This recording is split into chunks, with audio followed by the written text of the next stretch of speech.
ನ್ಯೂಸ್ಗೆ ಸ್ವಾಗತ. 108ನೇ ಕನ್ನಡ ಸಾಹಿತ್ಯ ಪರಿಷತ್ ಸಂಸ್ಥಾಪನಾ ದಿನಾಚರಣೆ ಆಚರಿಸಲಾಯಿತು.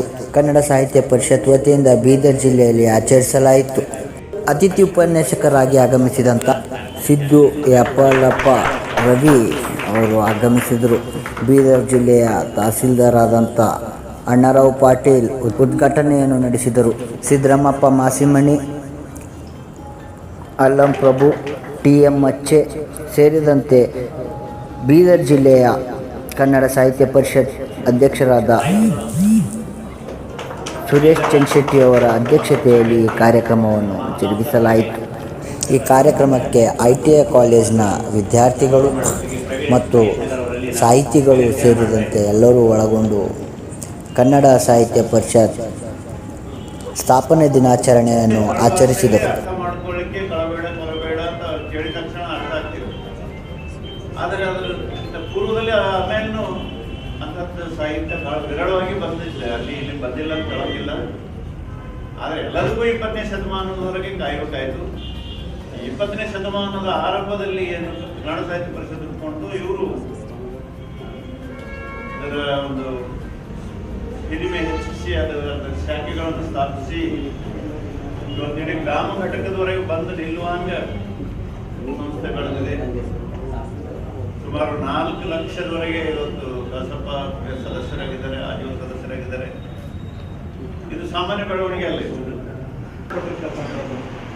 ಈ ಒಂದು ನಿಟ್ಟಿನಲ್ಲಿ ಏನಪ್ಪ ಅಂತಂದ್ರೆ ಬೀದರ್ ಜಿಲ್ಲೆಯಲ್ಲಿ ಕೂಡ ಒಂದು ಕನ್ನಡ ಸಾಹಿತ್ಯ ಪರಿಷತ್ತಿನ ಈ ಚಟುವಟಿಕೆಗಳು ಬಹಳ ಅರ್ಥಪೂರ್ಣವಾಗಿ ಜರುಗಿರ್ತಕ್ಕಂಥದ್ದು ಬಹಳ ಖುಷಿಯ ವಿಚಾರ ಅಂತಕ್ಕಂಥದ್ದು. ಇಂತಹ ಕಾರ್ಯಕ್ರಮಗಳು ಸಣ್ಣ ಕಾರ್ಯಕ್ರಮಗಳಾದರೂ ಕೂಡ ತಾವೇನು ಅತ್ಯಂತ ಉತ್ಸಾಹದಿಂದ ಮನಸ್ಸಿನಿಂದ ಕಾರ್ಯಕ್ರಮಗಳನ್ನ ಮಾಡ್ತೀರಿ. ಒಳ್ಳೊಳ್ಳೆ ಸಾಹಿತಿಗಳನ್ನ ಕರೆಸಿ ಏನಪ್ಪ ಅಂತಂದ್ರೆ ವಿಚಾರಗಳನ್ನ ವಿನಿಮಯವನ್ನ ಮಾಡ್ತೀರಿ. ಈ ಒಂದು ಕಾರ್ಯ ಏನಪ್ಪ ಅಂತಂದ್ರೆ ಕನ್ನಡ ಬೆಳವಣಿಗೆಗೆ, ಕನ್ನಡ ಏನಪ್ಪ ಅಂತಂದ್ರೆ ಉಳಿದು ಮುಂದಿನ ಪೀಳಿಗೆಗಳು ಕೂಡ ಏನಪ್ಪ ಅಂತಂದ್ರೆ ಒಂದು ಮುಂದುವರಿಸಿಕೊಂಡು ಹೋಗಲು ಬಹಳಷ್ಟು ಸಹಕಾರಿಯಾಗಿರ್ತಕ್ಕಂಥ ಈ ಒಂದು ಕಾರ್ಯಕ್ರಮಗಳು ಅಂತೇಳಿ ಇವತ್ತು ಇಷ್ಟಪಡ್ತಾ ಇದ್ದೇನೆ. ಇವತ್ತು ನಮ್ಮ ಬದುಕು 3 ತಲೆಮಾರುಗಳ ತಲ್ಲಣ.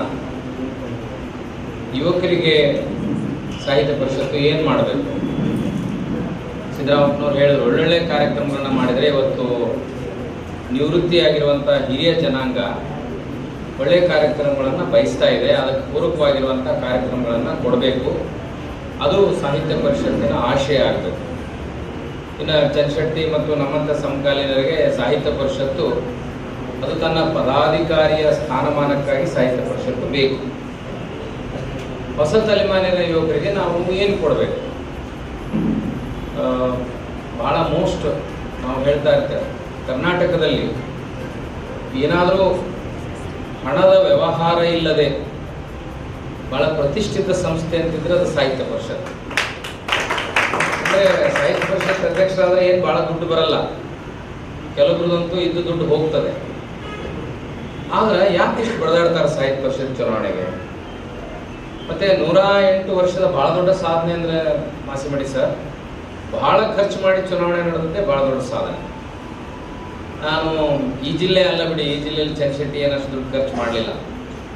ಆದ್ರೆ ಅವರು ಕೆಲಸ ಮಾಡಿದ್ದೇ ಅವ್ರಿಗೆ ಒಂದು ಬೆನ್ನೆಲುಬಾಗಿ ನಿಂತು ಎಲ್ಲ ಹಿರಿಯರು ಸಾಹಿತಿಗಳು ಒಕ್ಕಟ್ಟಿನಿಂದ ನಿಂತರು. ಚಂದ್ರಶೆಟ್ಟಿ ಚುನಾಯಿತರಾದರು.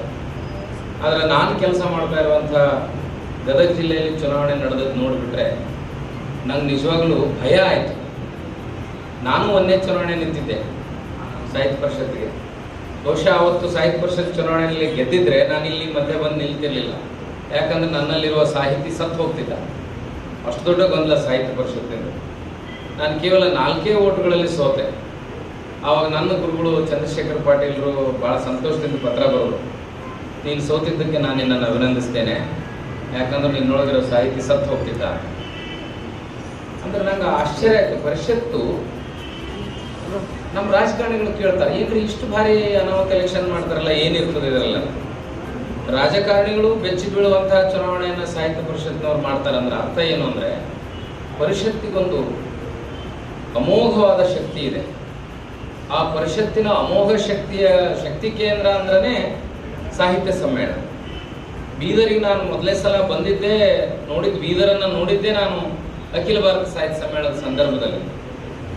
ಅವಾಗ ಚಂದ್ರಶೇಖರ್ ಪಾಟೀಲ್ರು ರಾಜ್ಯದ ಅಧ್ಯಕ್ಷರಾಗಿದ್ದರು.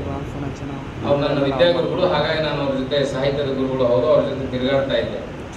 ಬೀದರ್ನಂತ ಒಂದು ಗಡಿನಾಡ ಪ್ರದೇಶದ ನಮ್ಮ ಮಹೇಶ್ ನಗರ ಅಭಿವೃದ್ಧಿ ಸಿರಿಗನವರಿಗೆ, ಬೀದರ್ ಜಿಲ್ಲೆಯ ಸಮಸ್ತ ಕನ್ನಡ ಬಾಂಧವರಿಗೆ ಹಾಗೂ ಕನ್ನಡ ಸಾಹಿತ್ಯ ಪರಿಷತ್ತಿನ ಆಜೀವ ಸದಸ್ಯರಿಗೆ ಕನ್ನಡ ಸಾಹಿತ್ಯ ಪರಿಷತ್ತಿನ ಸಂಸ್ಥಾಪನಾ ದಿನಾಚರಣೆಯ ಹಾರ್ದಿಕವಾದ ಶುಭಾಶಯಗಳು. ಆತ್ಮೀಯ ಕನ್ನಡ ಬಾಂಧವರೇ, ಕಲೆ ಸಾಹಿತ್ಯ ಹಾಗೂ ಸಂಸ್ಕೃತಿಯ ಸಂವರ್ಧನೆಗಾಗಿ ಹುಟ್ಟುಕೊಂಡಿರುವ ಸಂಸ್ಥೆ ಕನ್ನಡ ಸಾಹಿತ್ಯ ಪರಿಷತ್ತು. ಅಂತ ಕನ್ನಡ ಸಾಹಿತ್ಯ ಪರಿಷತ್ತು ಇವತ್ತು 107 ವರ್ಷಗಳನ್ನು ಪೂರೈಸಿ 108ನೇ ವರ್ಷದ ಆಚರಣೆ ಇವತ್ತು ಆಗ್ತಾಯಿದೆ. ಇಡೀ ಸಮಸ್ತ ಕನ್ನಡಿಗೋಸ್ಕರನೇ ಒಂದು ಸಂಸ್ಥೆ ಇರಬೇಕು ಅನ್ನೋ ಉದ್ದೇಶದಿಂದ ನಮ್ಮ ಮೈಸೂರಿನ ಮಹಾರಾಜರು ಮತ್ತು ಸರ್ ವಿಶ್ವೇಶ್ವರಯ್ಯನ ಅವರೆಲ್ಲರೂ ಸೇರಿಕೊಂಡು ಕರ್ನಾಟಕ ಸಾಹಿತ್ಯ ಪರಿಷತ್ತನ್ನು ಹುಟ್ಟುಹಾಕಿದ್ರು. ಅದ ನಂತರ ಕನ್ನಡ ಸಾಹಿತ್ಯ ಪರಿಷತ್ ಆಯಿತು. ಹೀಗಾಗಿ ಕನ್ನಡ ಸಾಹಿತ್ಯ ಪರಿಷತ್ತು ಅದು ಬರೀ ಕರ್ನಾಟಕದಲ್ಲಿ ಅಷ್ಟೇ ಅಲ್ಲ, ರಾಜ್ಯದ ಬೇರೆ ಬೇರೆ ಭಾಗಗಳಲ್ಲಿ ಮತ್ತು ಸಾಮಾನ್ಯವಾಗಿ ಇವತ್ತು ಕನ್ನಡಿಗರು ಬೇರೆ ರಾಜ್ಯ ಅಷ್ಟೇ ಬೇರೆ ದೇಶಗಳಲ್ಲಿ, ಬೇರೆ ರಾಷ್ಟ್ರಗಳಲ್ಲೂ ಸಹ ವಾಸವನ್ನು ನಾವೆಲ್ಲ ನೋಡ್ತಾ ಇದ್ವಿ. ಅವ್ರು ಎಲ್ಲೇ ಇದ್ದರೂ ಸಹ ಅವರೆಲ್ಲ ನಮ್ಮವರೇ, ಅವರೆಲ್ಲ ಕನ್ನಡಿಗರೇ. ಅಂಥದ್ದೆಲ್ಲ ಹಿತಾಸಕ್ತಿಯನ್ನು ಕಾಯುವ ಉದ್ದೇಶದಿಂದ ಕನ್ನಡ ಸಾಹಿತ್ಯ ಪರಿಷತ್ತು ಅನೇಕ ವೈವಿಧ್ಯಮಯ ಕಾರ್ಯಗಳನ್ನು ಮಾಡ್ತಾ ಇದೆ. ಉದಾಹರಣೆಗಾಗಿ ಸಾವಿರಾರು ದತ್ತಿ ಪ್ರಶಸ್ತಿಗಳು ನೋಡ್ಬೋದು, ಅನೇಕ ಸಾವಿರಾರು ಕೃತಿಗಳನ್ನು ಹೊರತಂದು ನೋಡ್ಬೋದು. ಎಲ್ಲ ಕಡೆ ಅನೇಕ ಗೋಷ್ಠಿಗಳು, ಅಖಿಲ ಭಾರತ ಸಾಹಿತ್ಯ ಸಮ್ಮೇಳನ ಆದಿಯಾಗಿ ಈ ಥರ ಹಲವಾರು ಕಾರ್ಯಕ್ರಮವನ್ನು ಮಾಡೋದ್ರ ಮೂಲಕ ಕನ್ನಡ ಸಾಹಿತ್ಯ ಪರಿಷತ್ತು ಈ ಭಾಷೆ, ಕಲೆ, ಸಾಹಿತ್ಯ, ಸಂಸ್ಕೃತಿಯನ್ನು ಉಳಿಸಿ ಬೆಳೆಸುವಂಥ ದೊಡ್ಡ ಕೆಲಸಗಳನ್ನು ಸುಮಾರು 100 ವರ್ಷಗಳಿಂದ ಈ ಸಂಸ್ಥೆ ಮಾಡ್ತಾ ಇದೆ. ಇದಕ್ಕೆಲ್ಲ ಕಾರಣ ನಮ್ಮ ಹಿಂದಿನ ರಾಜ್ಯಾಧ್ಯಕ್ಷರಿರ್ಬೋದು, ಜಿಲ್ಲಾ ಪರಿಷತ್ತು ಅವ್ರದೇ ರೀತಿಯಲ್ಲಿ ಅನೇಕ ಕೆಲಸ ಕಾರ್ಯಗಳನ್ನು ಸಹ ಮಾಡಿದ್ದಾರೆ. ಹೀಗಾಗಿ ಕನ್ನಡ ಸಾಹಿತ್ಯ ಪರಿಷತ್ತು ಕೂಡ ಇತ್ತೀಚಿನ ದಿನಗಳಲ್ಲಿ ಅನೇಕ ಕನ್ನಡಿಗರ ಸಮಸ್ಯೆ, ಉದ್ಯೋಗ ಇರ್ಬೋದು, ಬೇರೆ ಬೇರೆ ರೀತಿಯಾಗಿ ಕನ್ನಡ ಸಾಹಿತ್ಯ ಪರಿಷತ್ತು ಭಾಳ ಸ್ಪಂದನೆಯನ್ನು ಮಾಡೋದ್ರ ಮೂಲಕ ಇವತ್ತು ಏನಾಗಿದೆ, ಒಂದು ಕಡೆ ನಮ್ಮ ಕೇಂದ್ರ ಸರ್ಕಾರದವರಿಗೆ ಹಿಂದಿ ಮೇಲೆ ಭಾಳ ಪ್ರೀತಿ, ಕರ್ನಾಟಕ ಸರ್ಕಾರದವರಿಗೆ ಇಂಗ್ಲೀಷು, ಇವೆಲ್ಲದರ ಮಧ್ಯೆನೂ ಸಹ ಕನ್ನಡ ಸಾಹಿತ್ಯ ಪರಿಷತ್ತು ತನ್ನದೇ ರೀತಿಯಲ್ಲಿ ಕನ್ನಡ ಭಾಷೆಯನ್ನು ಉಳಿಸುವಂಥ ದೊಡ್ಡ ಕೆಲಸಗಳನ್ನು ಮಾಡ್ತಾ ಇದೆ. ನಾನು ಸಮಸ್ತ ಬೀದರ್ ಜಿಲ್ಲೆಯ ಕನ್ನಡ ಬಾಂಧವರಲ್ಲಿ ಮನವಿಯನ್ನು ಮಾಡ್ಕೊಳ್ತಾ ಇದ್ದೀನಿ. ಕನ್ನಡ ಸಾಹಿತ್ಯ ಪರಿಷತ್ತಿನ ಪ್ರತಿಯೊಂದು ಕಾರ್ಯಗಳಲ್ಲೂ ಸಹ ತಾವು ಎಲ್ಲರೂ ಕೈಗೊಳಿಸಿ ಬೀದರ್ ಜಿಲ್ಲೆಯಲ್ಲಿ ಆ ಕನ್ನಡದ ಒಂದಿಷ್ಟು ವಾತಾವರಣವನ್ನು ನಾವೆಲ್ಲರೂ ಸೇರಿ ನಿರ್ಮಿಸೋಣ. ಹಳೆಯ ಹಿರಿಯ ಸಾಹಿತಿಗಳನ್ನು ಗೌರವಿಸೋಣ. ಎಲೆಮರೆಕಾಯಿ ಅಂತಿರುವಂಥ ಯುವ ಕಲಾವಿದರನ್ನು, ಯುವ ಸಾಹಿತಿಗಳನ್ನು ಪ್ರೋತ್ಸಾಹಿಸುವ ಕೆಲಸಗಳನ್ನು ಕನ್ನಡ ಸಾಹಿತ್ಯ ಪರಿಷತ್ ಮಾಡ್ತೇವೆ. ಇದಕ್ಕೆಲ್ಲರೂ ಸಹ ತಮ್ಮಲ್ಲಿ ಇರಲಿ ಅಂತಕ್ಕಂಥ ಮಾತನ್ನು ಹೇಳುತ್ತೆ. ಮತ್ತೊಮ್ಮೆ ತಮ್ಮೆಲ್ಲರಿಗೂ ಕನ್ನಡ ಸಾಹಿತ್ಯ ಪರಿಷತ್ತಿನ ಸಂಸ್ಥಾಪನಾ ದಿನಾಚರಣೆಯ ಹಾರ್ದಿಕವಾದ ಶುಭಾಶಯಗಳನ್ನು ಕೋರ್ತೇನೆ. ಧನ್ಯವಾದಗಳು.